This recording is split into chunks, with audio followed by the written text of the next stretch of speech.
Сайн байцгаана уу та бүхэнд өнөөдрийн мэнд хүргэе. Байгалийн түүхийн музейгээс Елизавет Владимир Козлова болон Петр Кузьмич Козлова нарын байгалийн түүхийн музейд оруулсан ач холбогдлын талаар товч мэдээлэл өгөх хэрэгэлтгэлээ.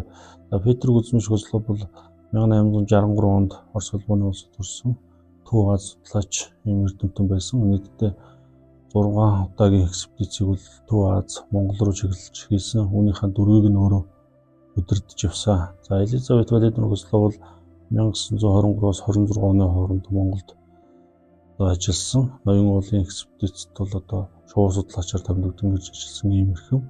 Үүний дараа бол 28 онд Хангай нуруу, 29 онд бол Хинтээ нурууны салбар улсуудаар явж шувууны судалгаа хийсэн. За ийм мэргэжлийн шувуу судлаач хүн байсан.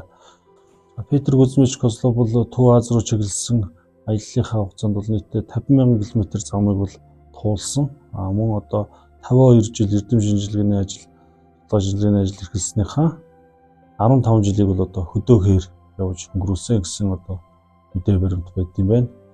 За энэ хугацаанд нийтдээ 5,000 орчим шувуу, 1,500 орчим хөхтэй амьтан, за 25,000 орчим ургамлын цуглуулга, 80,000 шавжийн цуглуулга хийсэн гэж үздэг. Үүнээс бол нэг 200 орчим шувууны цуглуулга өнөөдрийг хүртэл байгалийн түүхийн музейн сан өмнөх хадгалагдж байна. Эдгээр шууд хэрхэн байгалийн түүхийн музейд ирсэн бэ гэдэг нь бол Монголын музейн төвхтэй бол салшгүй холбоотой.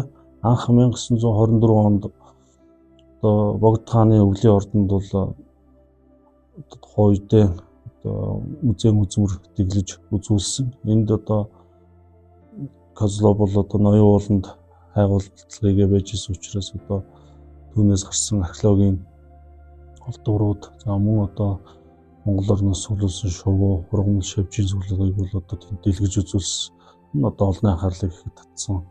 За мөн Козлов бол музейн дэглэлтэнд үүрэг оролттой оролцсон байна. За энэ шувуудын цуглуулга өнөөдрийг хүртэл ингээд манай музей дээр хадгалагдаа байж байна. За эдгээр эрдэмтдийн цуглуулга нь ингээд байгалийн түүхийн музей сан өмнөх хадгалагдж байгаа нь шувуу судлалын хувьд бол ач холбогдолтой дээж материал. За мөн музейн үнцэнтэй үзмэр болж байна.